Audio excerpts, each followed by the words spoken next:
want grants for. And they're very, at this moment, very, very particular. So that's a lot of hard work if you're going to proceed and meet those requirements. And I'm glad to hear that's your intent. Yeah, that's 100% our intent. And actually, it's been our intent and our process in every sort of building that we operate in, we develop, or we've done adapt and reuse.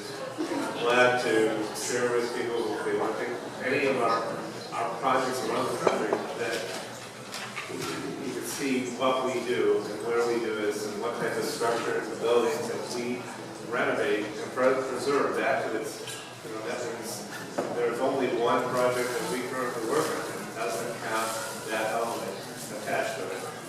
And that's a very small part of our portfolio. We are basically, and by design, historic preservation developers. I don't know if there's a real definition for that, but that's what we see. Yes. I would have a whole lot more faith in you and in your company, which I don't know very much about. If the one thing the outside of that building wasn't in worse shape now, since you had it, than it was when the gardens walking around there. And if I didn't also hear from you that you needed a partner, or you were looking for partners because you wanted to develop the oceanfront, you didn't want to put anything on the top until you found out whether you had the casino space, because then you wouldn't have to develop the top of the hotel. And now I hear tonight that you're not interested in putting forward just a hotel plan. You want another hotel on the other side, and you have to submit both of these things at the same time. I would feel much better by now, after 8 months, saw something happening over there. 0% what you just stated is true. I'm not sure where you get the facts. So you're telling me that I'm looking for a market. I want to understand where this where are your facts coming from that are accurate? Did you state at the Gulf Street that you were looking for a partner? No, absolutely not. We have no reason and no intention to find a partner. And we're The hotel without the second hotel that's on the other side? No. Can't you get construction without having a plan for that? Well, we do. We are designing. As part of our design is going to plan on what happens with the ITN that we submitted. Yes, but that doesn't mean we don't go forward. As a design, that criteria will matter.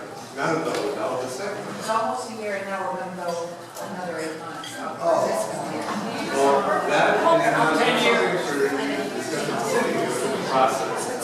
Quiet! Yes, I have a question. You talked about the historical nature. Have you looked at the historical preservation tax credit program? And if you have, could you tell us a little bit how that would fit into that? I think it's an excellent vehicle for developing properties like that. Well, okay, that's a good point. We not only look into it, we do it in every project. So, I can tell you currently we have 6 historic projects. I have about $500 million worth of projects, 1,100 hotel rooms and apartments, and all of them involve historic tax credits, even from the federal, always from the federal government and the Department of Services, which is the ones that actually review your plans, and then in some cases the state level, always dealing with the municipal historic level as well. Even when we don't have a requirement to, we're always working with the municipalities so that everybody is on board and approves of what we're doing from a historic preservation point of view, which is really our first concern. Tax credits, you apply you have to first get your plans approved, you go through a process. That also takes a little time, but we do it simultaneous to the regulatory process with the municipality.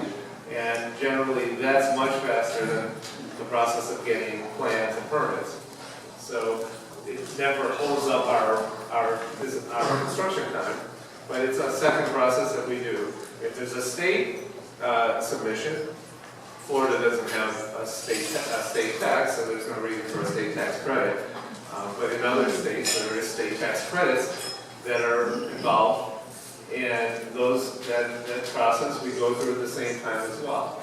And that is You know, that's basic, that's really what, that's our, we don't only build historic projects, we seek historic buildings, we seek them out. We have, you know, a constant, our model is to find in cities that we think have enormous potential. The Lake Worth was an enormous potential. We find a city, we find a historic property that's underused or underutilized, or in this case, not utilized at all and deteriorating. And that's our opportunity to come in and bring back a use that works. And it is true that the previous developer had no intention of filing for any tax credits, which meant that he had no requirement to follow any of the national historic guidelines, which virtually meant he could do anything he wanted in the building. And he could destroy anything he wanted in the building that could never be recovered. So we're not only fixing and restoring what is recoverable, we're replacing what was lost. And that's a process that, you know, that we do it and we enjoy it. Thank you for your time.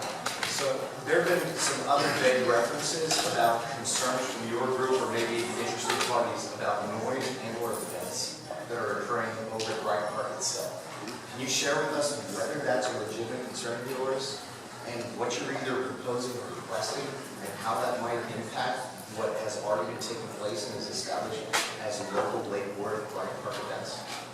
You're saying we were concerned about That's that? why I said it's a vague reference, it's being word on the street. I'm just looking to see, can you validate, is it accurate or is it not accurate? Can you share with us? No, it's not And if that accurate. is true, What we hopefully, when we develop a hotel and it's active and vibrant, and security issues will be completely gone, graffiti will be gone, we can keep cleaning the graffiti, but again, we're doing an external historic renovation. So we have to do a complete renovation to the external to bring it back to the quality it was at once. So, you know, that's part of the reason that to continue to clean up what we're going to restore is kind of futile, but we try to minimize it as much as possible. I haven't had issues with the sound. We're excited to have a beautiful park and as a music venue. We would love to participate in helping to renovate or do anything at our own cost to help renovate the park to make it more.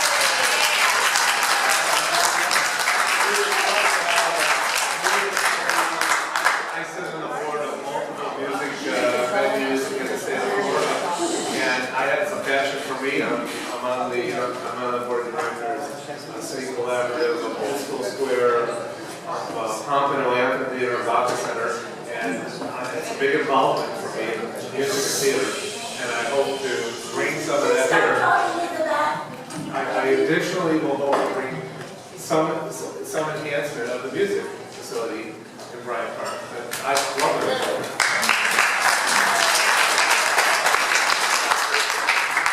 Earlier, when I was saying to you that was the wrong answer, it was about the security concerns that the folks in Bryant Park have with the accessibility, let's say, to the property of people and vagrants coming in. We live here in Maricopa, we adjoin that spot, and I applaud what you're doing here. This is a fabulous property. I think it's great what you're trying to do.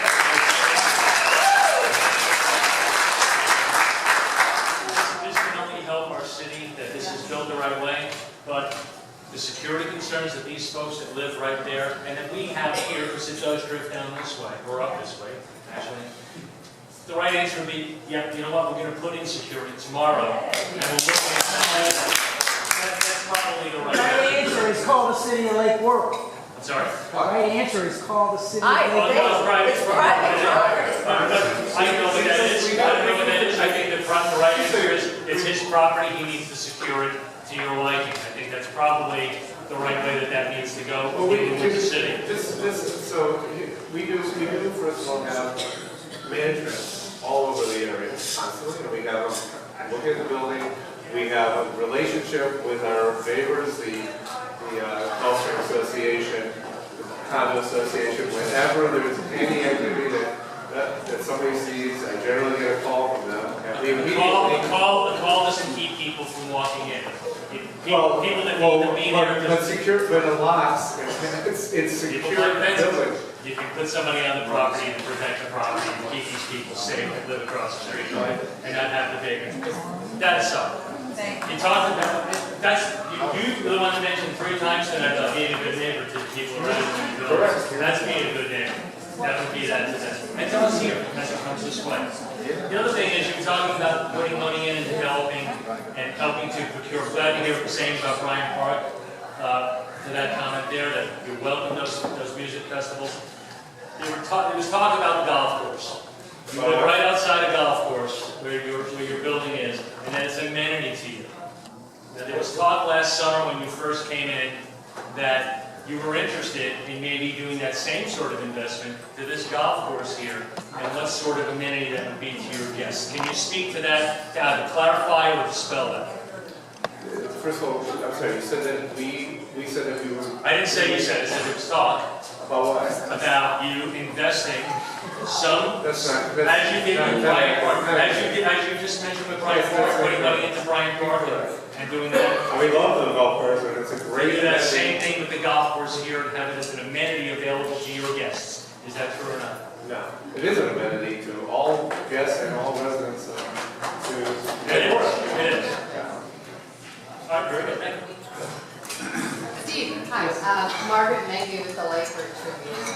I mean, a lot of people in the community are very excited to have the historic preservation architectural firm taking on our Gulf Stream and setting about to reopen it and to restore it to its magnificence. I think that's very exciting to most everybody.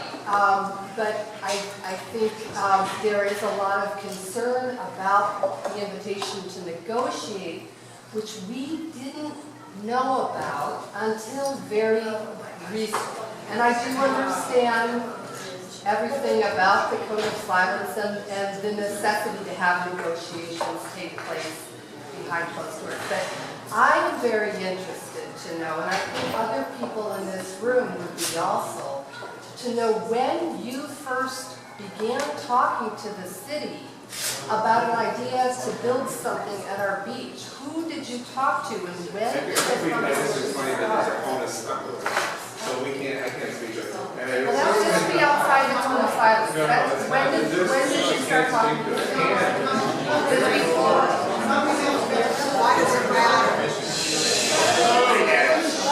Commissioner Ryan Meyer, I just wanted to clarify the Cone of Silence is for commissioners. Right. As a developer, you can feel free to tell us No, anything. there's a commissioner. There's 2 commissioners.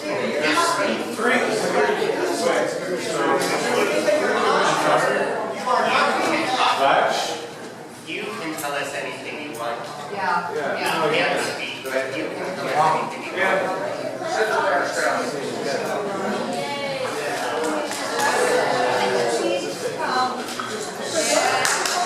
Don't go to the city commission meetings. The invitation was brought up on September of 2014 and re-brought up on October of 2014 by staff to the city commission asking for a commission member to be nominated to be part of that selection committee. That's where it came from. We have a commissioner in the back who nominated himself to be that representative. The other person who actually was selected by the commission, I don't believe is here, but there's all this talk about this invitation to negotiate and nobody knowing anything about it. It was on the city commission agenda. It was in the backup. It is not something that's been thrown out of the sky and dropped down on the city in the last month. And he is right about the Code of Silence, and if you don't want to believe him, that's your problem.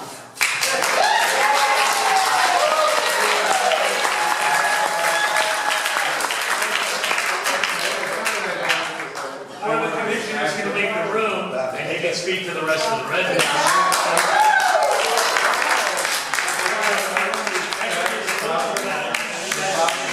And then they can talk to them.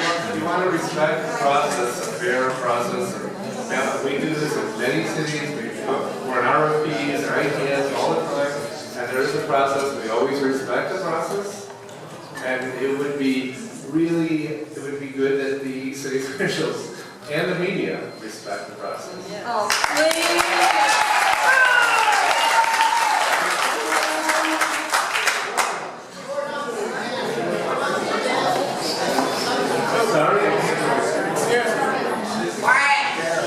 During this meeting, if we become constructive, we could end the meeting right now. It's getting there. Please end it. That shows some good manners here. You're all my friends, and you know I'm not taking sides, but we have to have a motherly meeting. Please, one at a time. I'm sorry? You are not being asked to discuss the substance of your proposal.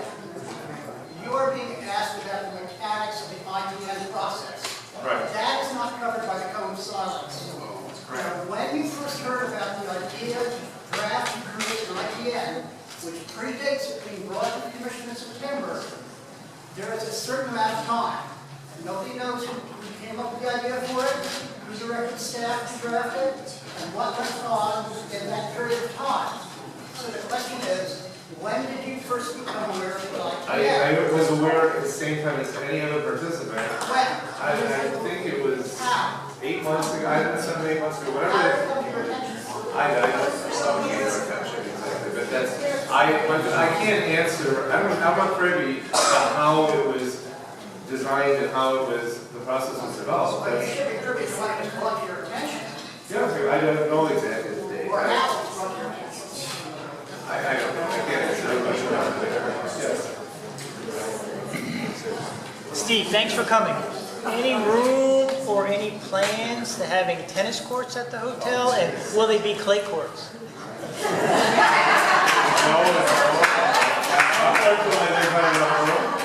would love to, but as a tennis player, but we don't have the space. But thanks for the suggestion. On the same note, how about squash if you're going to have a health club? Not thinking about the spot, but also it's a suggestion. Okay, I'm going to show you again. Assuming that you get all the approvals of the city, Yes. can you give us an idea about the full-time and part-time jobs are going to be created by new development? What percentage are you going to assign for people in Lakewood who are now employed in Lakewood? I answered both of them. It needs a couple hundred jobs. I don't know exactly. It'll be part of what we design and what we build. The more hotel we build, the more jobs, the more taxes, the more economic benefit, I think, to the city in general. But apartments are housing for people. We hope to build, we'd like to build as much hotel as possible. That's our primary design criteria. And we always hire from the community as much as we can. We rarely, if ever, bring any place from outside. And since this is a very important project to the community, is there a working group made up of community members that can be a sounding board for you and the city when you meet our requirements? For what? For employment? Yeah, for the development of the project, is there a community working group to be a sounding board? No. I'm not sure what that means, but we're always going to do as much public outreach. We're very transparent when we have new plans. I voluntarily have been to every one of the community, the neighborhood association, and I will continue to as I get more definite plans and designs. That's always our intention, and we work with the community to design the right thing that is good for us, good for the community, good for the city, good for everybody. So we do that process. I'm not sure about your technical question as far as a group. I don't know. We haven't thought about doing anything like that as of yet. Maybe. Thank you. My wife and I have been, not residents, but we have been visitors for 60 years, residents for 30 years. And we remember the Gulfstream Hotel in its heyday. And we enjoyed going down to the restaurant when we could. And my question tonight is, can I get a table for 10 for the first night?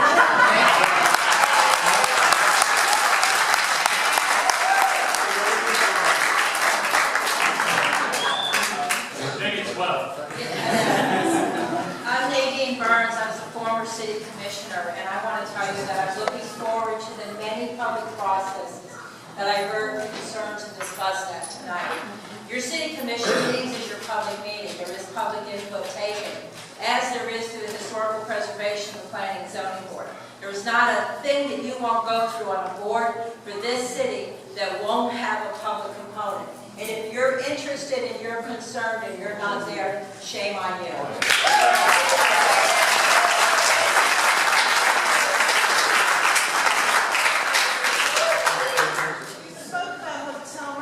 Residents, do you have any kind of numbers? No, not at all. I wish I did. As soon as I do, I'd love to come back. And I'm still invited, and love to share with you our design and our uses. Again, we're in the design stage. I can tell you, we'd like to build as much hotel. I think the hotel is a very, very good economic driver. Having hotel rooms, having a real high standard hotel in downtown Lakewood really can accelerate the next stage of bringing this incredible city to an amazing level.